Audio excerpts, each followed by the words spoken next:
Now, what are the objectives of medico-legal autopsy? It is said that autopsy is a dialogue between dead body and the autopsy surgeon. Like, who are you? That means identity. How you died? That means to know the medical cause of death. How it happened? About the fatal period. And since how long you are dead, you want to know the time since death. Who caused it? That means the manner of death. That is, it is suicidal, homicidal, or accidental. Now, discussing one by one the objective of autopsy. First objective is the establishment of personal identification. Then the next objective is to determine the medical cause of death.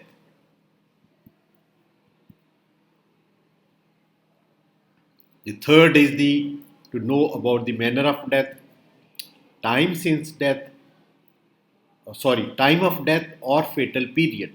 That how much time was taken between injury and death, and time since death, that is the post-mortem interval. How much time has been elapsed between death and autopsy. Now, regarding the personal identity, as the word explains, it is the identification of a person. It is absolute fixation of individuality of a person. What are various methods which are commonly used? It is subjective method, subjective examination, objective examination, and third party method of examination. In subjective examination, the subject is in front of you. From head to toe, everything is his parameter of identification. Like age, sex, race, height, weight, build, hair, eyes, chin, face, everything is a parameter for that individual. So, from head to toe, everything will help you in identifying or absolute fixation of the individuality of that person. In objective examination, any object having an association with the subject is the objective examination. It may be his related documents like ID card, driving license, passport, or ornaments and the clothes. So, every object having an association with the subject is the objective method of examination. Then the third party means any third person confirms the identity, and that third person can be parents, relatives, next of kin, the friends, and police. But at autopsy, the body may be in three conditions. When the body is fresh, then the most appropriate method is the third party method. In early decomposition, the subjective and objective method of identification are used. Whereas in advanced decomposition or skeletonized, only the objective examination of the available material is done. Now, the next objective is to know the medical cause of death. The medical cause of death is a complex which comprises of chain of events. A complete anatomical study of the body and also with the help of various aided procedures will determine the medical cause of death. So the first step, there will be structural damage, like damage to the heart with sharp-edged weapon, compression of the neck with the rope. So this is the first step to induce structural damage. Then this is the cause of death. So the organic or structural damage by any weapon is the cause which will step forward into the next step, second step, which is the functional disturbances, and which are causing the physiological derangements or systemic failure. So, a structural damage will lead to functional disturbances, and so the cause of death will be any, but there will be a chain of events which will then lead to a vital systems failure. So that is the medical cause of death. Starting with the cause, inducing this structural damage, leading to functional disturbances, and ultimately vital systems failure, which is the medical cause of death. It will finally move to the next, which is when it is not interfered with, to the terminal event. And this terminal event depends upon which vital system is predominantly interfered with.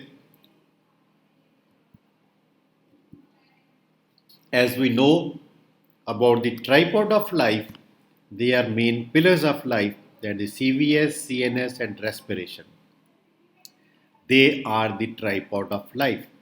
So that determines the mode of death. Mode of death is atria mortis, gateway to death. So these vital systems are the gateways to death. They are tripod of life, but their damage will lead to the portal of entry, that the gateway to death. So that are ultimately the modes of death. So we know these vital system, they lead to three modes of death. CNS, when is interfered with, it will be causing coma. CVS, cerebral vascular system, it will cause syncope. And the respiration, whenever the respiration is interfered with, it will be causing asphyxia. So these are three modes: coma, syncope, and asphyxia.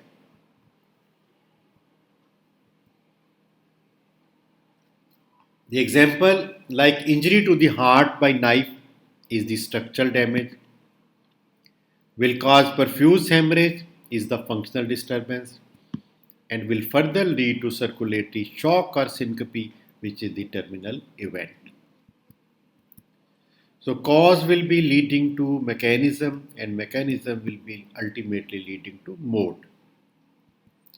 So organic damage leading to functional disturbance and to terminal event, which is the mode. So this is the medical cause of death. Now about the manner of death. Manner of death can be natural or unnatural. The unnatural is suicidal, homicidal, or accidental.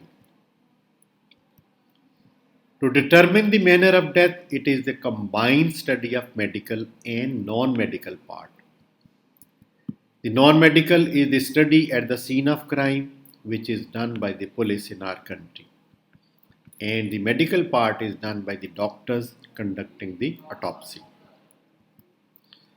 Now regarding the fatal period or the time of death, that is the time which elapsed between injury and death, that is the fatal period.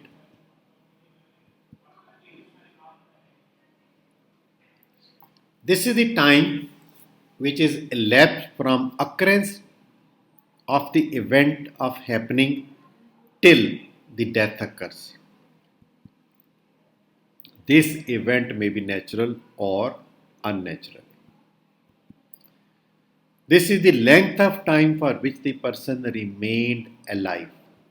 So, the evolutional activities which he could have performed during this time, they must have been estimated, because in unnatural death caused by homicide, this volitional activity after receiving the injury and the person remained for how long alive, they are important in investigation of the crime. So the fatal period basically depends upon the nature of events, the part of the body involved, and the systems of the body which has been involved fatally, and extent of damage.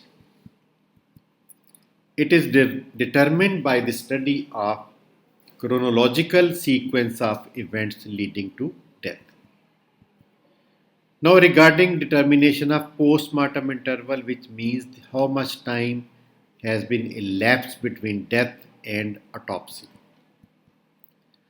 So, this is the time which has been elapsed between death and autopsy, post-mortem interval, and these events also occur in a definitive chronological order. This is also known as time since death.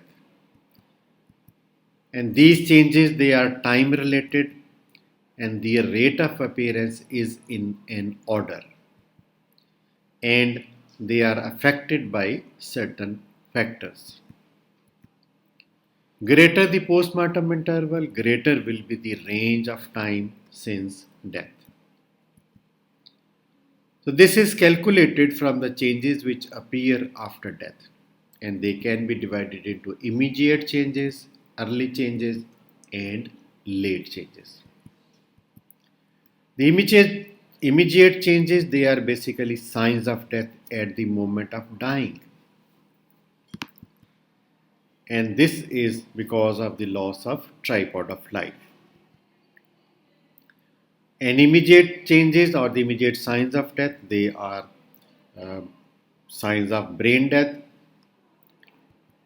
permanent fixed dilated pupil, absence of all nerve reflexes, cessation of respiration without aids, cessation of circulation or cardiac activity without any aid, and then there are early changes. And these changes help us in determination of time since death. And they are cooling of the body, postmortem cooling, alger mortis, they are all the same name. And the postmortem lividity, postmortem staining, and livor mortis, it has also been called as. Then the rigor mortis, which is also called as the postmortem rigidity, putrefaction or decomposition, then biochemical changes. So these all help in determination of time since death. Now, corpus delicti, it's a criminal charge of homicide, that whenever there is a criminal charge of homicide, a positive identification of victim is very necessary, and proof of death by the criminal act of the accused. So first of all, we have to identify the culprit, then his criminal act. This collectively is termed as corpus delicti. So that means whenever there is a crime of homicide, along with the dead body, we have to fix the responsibility. We have to find out the person who is the culprit or responsible of this act. Then his act should be criminal. Then he can be caused as accused. And this all body along with investigation, this is termed as corpus delicti. Please subscribe to my channel, and this is my channel name, Dr. Javed Iqbal Kokhar, Lectures on Forensic Medicine.